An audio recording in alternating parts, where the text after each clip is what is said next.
다섯째 날입니다. 주께서 만물을 창조하셨으니 길은 오직 하나, 거룩함을 선포한다. 그리고 참된 모습 그대로 라고 하는 어절들이 보이는데요. 처음 시작과 중간 부분에 말씀드렸듯이 셋째 날과 다섯째 날은 매우 중요한 날이기에 세심하게 살펴야 되리라 생각합니다. 다섯째 날 이야기하는 바는 하나님의 보좌에서 거룩함 그 자체를 보고 그 거룩함으로 말미암아 깨닫는 것이 있다라고 하는 것을 이야기하고 있습니다. 무슨 이야기인지 궁금하기도 한데요. 본문을 확인해 가도록 하겠습니다. 환상을 통해서 하나님의 보좌를 볼 수 있도록 선지자가 하나님께 가까이 이끌려갔던 경우가 간혹 있습니다. 에스겔은 궁창 위에 보좌를 보았고 이사야는 하늘의 성전을 방문했습니다.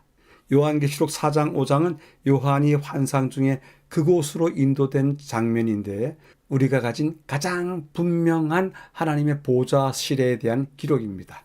구약성서 봉사의 표상은 인류가 하나님 앞에 나갈 수 있는 길은 오직 하나, 그리스도의 피뿐이라고 말을 하고 있습니다. 중간 부분을 위해서 성경 말씀을 읽어보라고 하는데요. 이사야서 6장, 그 둘로는 자기의 얼굴을 가리웠고 그 둘로는 자기의 발을 가리웠고 그 둘로는 날며 거룩하다 거룩하다 거룩하다 만군의 여호와여 그의 영광이 온 땅에 충만하도다. 4절 성전의 연기가 충만한지라. 5절 화로다 나여 망하게 되었도다. 나는 입술이 부정한 사람이요 나는 입술이 부정한 백성 중에 거주하면서 만군의 여호와이신 왕을 배웠음이로다 하였더라. 이어서 계시록을 읽도록 하겠습니다. 4장 8절 그들이 밤낮 쉬지 않고 이르기를 거룩하다 거룩하다 거룩하다 주 하나님 곧 전능하신 이여 전에도 계셨고 이제도 계시고 장차 오실 이시라 하고 11절 우리 주 하나님이여 영광과 존귀와 권능을 받으시는 것이 합당하오니 주께서 만물을 지으신지라 만물이 주의 뜻대로 있었고 또 지으심을 받았나이다 하더라. 인용된 두 이상 즉 각각의 보좌실 환상에서 가장 먼저 일어나는 일은 천상의 존재들이 하나님의 거룩함을 강조하는 것입니다. 이사야의 환상의 장면은 인상적입니다. 성전이 연기로 가득 차고 스랍들이 하나님의 거룩함을 선포하는 가운데 문 기둥이 흔들립니다. 요한의 환상에서는 그룹들이 동일하게 거룩하다 거룩하다 거룩하다라고 외칩니다. 각 선지자는 하나님의 영광이 찬란하게 펼쳐지는 장면을 거룩하다라고 하는 삼중 거룩을 외치면서 그 장면을 묘사하고 있습니다. 그리고 각 장면에 대한 선지자의 반응은 조금 다르게 나타납니다. 이사야는 자신의 입술이 부정한 사람이라고 외치고 요한은 합당한 자를 찾을 수 없다는 비극적인 진실 앞에서 울었습니다. 그리고 하나님의 존귀하신 영광을 직접 대할 때 우리는 마침내 인간의 형편을 이해하기 시작한다고 말했습니다. 우리는 전적으로 무가치하고 합당하지 않고 우리에게는 구속자이신 그리스도만이 필요할 뿐입니다. 마지막 부분에서요. 사탄은 하나님이 독선적이고 이기적이며 가혹하다고 주장하고 하나님을 향해 많은 비난을 쏟아냈지만 하나님의 보좌실을 잠시만 보더라도 사탄의 거짓말은 실체가 드러납니다. 그리스도를 참된 모습 그대로 곧 죽임을 당하신 어린 양으로 바라볼 때 우리는 아버지 하나님의 참된 모습을 그대로 볼 수 있습니다. 예수님을 바라봄으로써 아버지가 어떤 분인지 알 수 있다는 것은 매우 큰 위로가 됩니다. 아버지가 어떤 분이신지에 대한 가장 큰 계시는 우리를 위해 십자가에 돌아가신 예수님에게서 볼 수 있습니다. 따라서 십자가에서 우리는 두 가지, 곧 우리를 위해 자신을 희생하실 만큼 하나님께서 우리를 얼마나 사랑하시는지, 그리고 우리가 십자가를 통해서만 구원받을 수 있는 얼마나 죄 많은 타락한 존재인지를 볼 수 있습니다. 이 모든 실체를 하나님의 보좌실에서 깨닫게 될 것이라고 전하고 있습니다. 교훈은 다음과 같이 이야기합니다. 빌립아, 내가 이렇게 오래 너희와 함께 있으되 내가 나를 알지 못하느냐? 나를 본 자는 아버지를 보았거늘 어찌하여 아버지를 보이라 하느냐?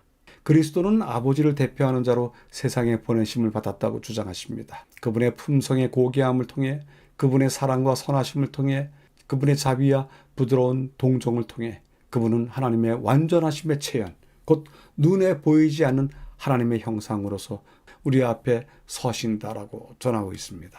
다섯째 날을 요약해 보겠습니다. 주께서 만물을 창조하셨으니 라고 하는 제목으로 다룬 주제는 제물이었던 어린 양을 하나님의 보좌 앞에서 만나게 되는 것을 요한계시록 4장 5장에서 그리고 있습니다. 이야기를 확인해 보겠습니다. 하나님의 보좌를 보도록 선지자를 몇 초청하신 적이 있었다. 그러니까 하나님의 보좌 앞에서 거룩함으로 인한 영광이 충만했고, 또 하나님의 보좌 앞에서는 인간의 본 모습 그대로가 어떤 모습인지 볼 수도 있었다. 그리고 마지막으로 제물로서 어린 양이셨던 그분이 실체가 되셨는데 그 실체 되신 그리스도를 하나님의 보좌 앞에서 만날 것이다 라고 하는 것을 요한계시록 4장 5장의 이야기를 통해서 전했습니다. 질문해 봅니다. 거룩함 충만한 보좌실이 천국이다. 그러면 지금 이 땅에 사는 우리도 거룩함을 누릴 수 있을까요? 거룩함을 받을 수 있을까요? 여쭤보게 됩니다. 더 깊은 연구를 위해서입니다. 두 곳을 확인하는데요. 그분은 흠없는 하나님의 어린 양이시며 이제 우리의 영원한 보호자로서 인류를 대표하여 서 계신다. 동시에 그분은 우리의 죄를 친히 짊어지시고 악에 대한 하나님의 징벌인 심판을 감당하셨다.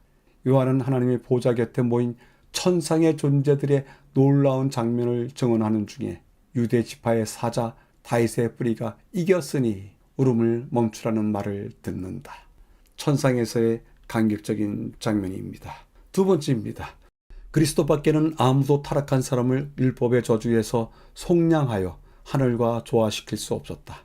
그리스도께서는 죄책 그리고 거룩하신 하나님께 매우 가증함으로 아버지와 아들을 틀림없이 분리시킬 죄의 수치를 자진해서 떠맡으실 것이었다. 그리스도께서는 타락한 인류를 구원하시기 위하여 비참의 심연에까지 내려가실 것이었다 라고 전하고 있습니다. 자신에게 질문하기입니다. 구속의 역사 이후 메시아는 어린 양으로 표현됐습니다.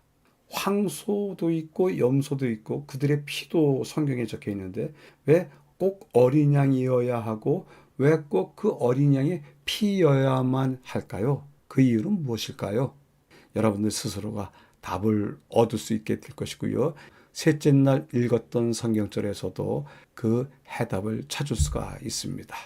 오늘의 교과를 세 줄로 요약해 보도록 하겠습니다. 간합받는 예배가 있고 거절당하는 예배가 있다.